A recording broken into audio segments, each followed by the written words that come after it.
All right. Well, hi, welcome back. My name is Shannon Blast, and I'm here with Dr. Megen McBride, who is a naturopathic doctor. And I absolutely love talking to you, Dr. McBride. You have so much insight, so much knowledge, and it's just super fun to talk with you about random topics having to do kind of with midlife women has been really our theme. And one kind of the new hot topics right now is intermittent fasting. I know it's something that I am now practicing. I feel like it was a little magic pill for me. It's not a pill, but a magic system for me as I'm in my, getting into my mid 50s and just really having that extra belly weight and just bloating and just different ways that I was feeling, even though I was doing all the same things I had always done.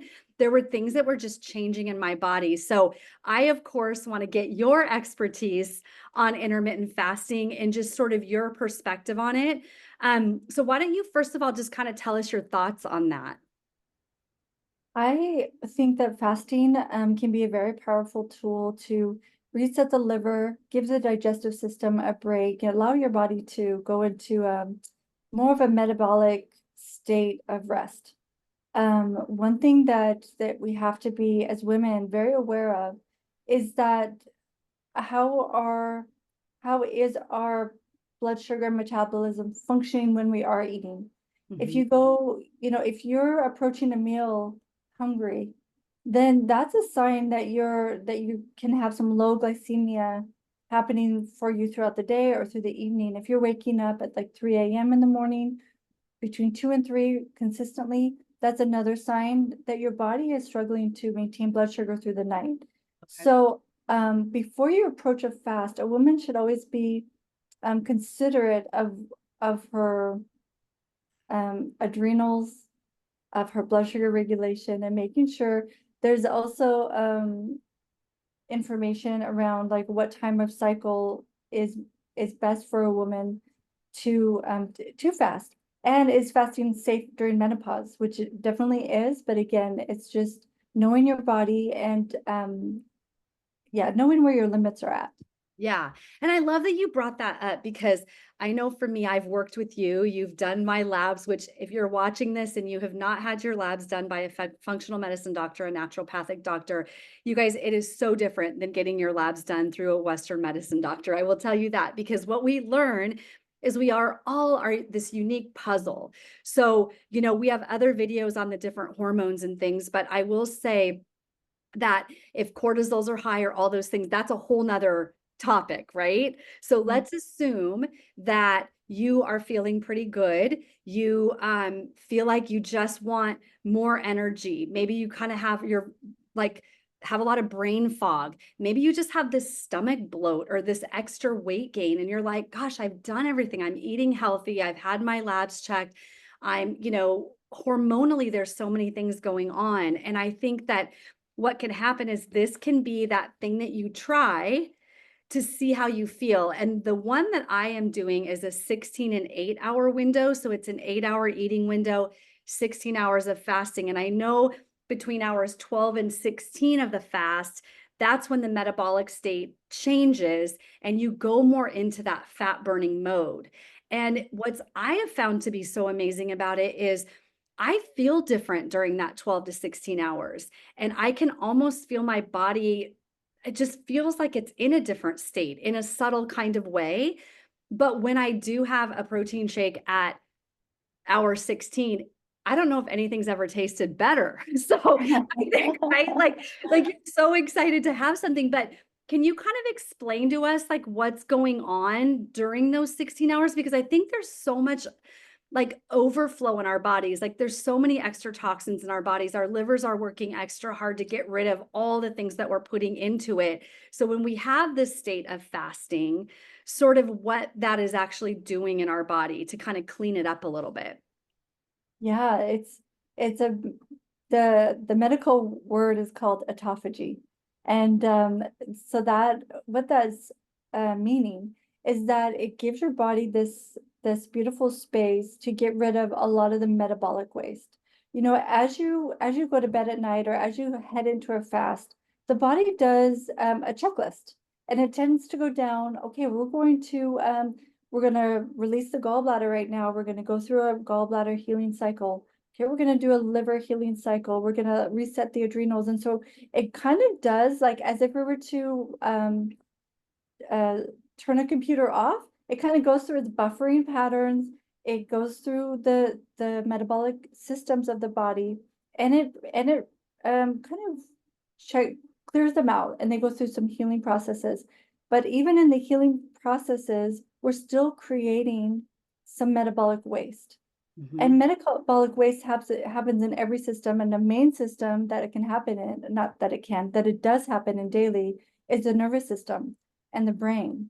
Okay. And so information is showing that between the hours of 12 and 16 hours, when we really have gone through the major checklists, now the body can do some really cool things in that it can get into the deep metabolic crevices of the body and start getting rid of that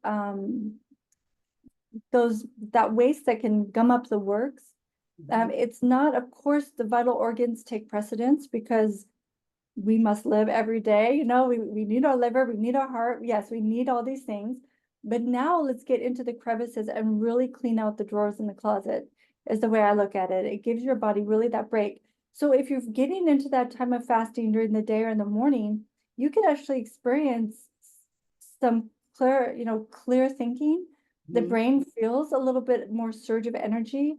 The adrenals are responsible for balancing that blood sugar as well as other hormones in the body to like the thyroid, the sex hormones, to create a continual flow of energy and blood sugar for the brain to continue working.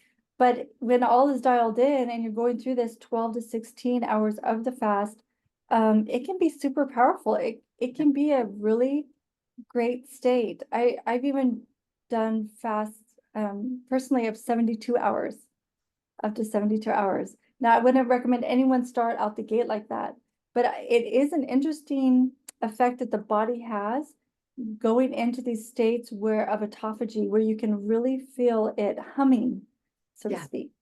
Yes. Yeah, Yes, and I think that's it. It's like, when you think about it, usually we always have glucose, so food.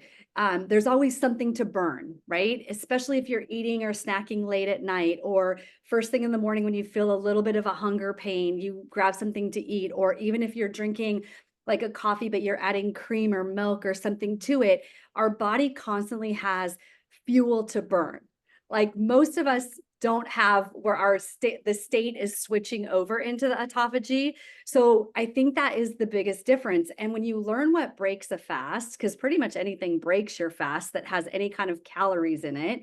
So your body's actually able to do that cleanup. I love how you said it's cleaning the closet, it's cleaning the garage.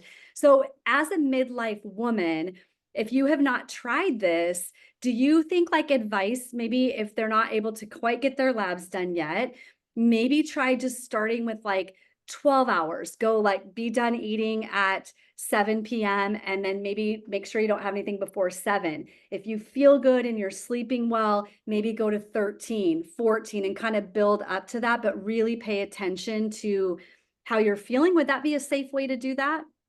that's the perfect way to do it, actually, is Okay. start with that 12 hours. Um, Watch your sleep through the night. Watch how you feel in the morning. Look at how you feel when you approach your first meal. A first meal should always be joyful. It should always be something that we're looking forward to. But if you have this sense of anxiety or fatigue, that's a sign to go back. And we do train the body. So if you can if you're having difficulty tolerating a 13 or 14-hour fast, go back to the 12-hour fast, Yeah. Yeah. come back into that space and talk with friends. I love fasting with others. I've gone through a few fasts with like a group of 4 where it's really great where we can share experience, and it helps to motivate, and it helps to also educate each other. Absolutely. And I think, again, in midlife, as all of our bodies are changing, you can be midlife can be your 30s, 40s, 50s, 60s, you define it. But there's moments when you just know that you don't feel good. You don't have energy. You feel like you're gaining weight for no reason. You don't feel like the way you feel isn't equating to what you're eating and how you're moving your body sometimes. And I think this is a time when this could be a tool that could really help kind of kickstart your body a little bit. Maybe it needs a little extra cleaning. Maybe it's that you need to be more mindful of your evening eating. Your evening alcohol intake. Alcohol is brutal for sleep. That's a whole nother topic that many of us in our 50s just don't even do it anymore because it's not even worth it, Mm. right? Or any age. But I think the point is more like this might be a missing link for you. And try it and see how your body feels. I know for me, it really made a difference with the bloat and my afternoon energy. I wasn't feeling like I needed that nap because, and then you're more mindful in that 8 hour eating window. Like you want to put really good food in your body and breaking your fast with really good protein, right? So you're really focusing on putting good stuff in your body. Were there any final thoughts that you had around intermittent fasting and just kind of the midlife era that many of us are in that are watching this? No, I mean, I think you're right on when you say, when you eat your food and you have it in that window, be choosy about what you're eating. You know, eat good food and make sure that that protein is good and high. You want to eat more protein during the fast. You also want to make sure that you're getting good oil and good fats in the body and good fiber. And these things will help to support the brain and support the digestive tract. So yeah, no, you guys are going to have a great experience and are off to a really good start. Yes, So I love it. Well, thank you for giving us your insight on intermittent fasting. And thank you for watching this video. Check out the notes below for some more information and some more just links and things that you might find helpful around intermittent fasting. So thank you again, Dr. McBride. We appreciate you.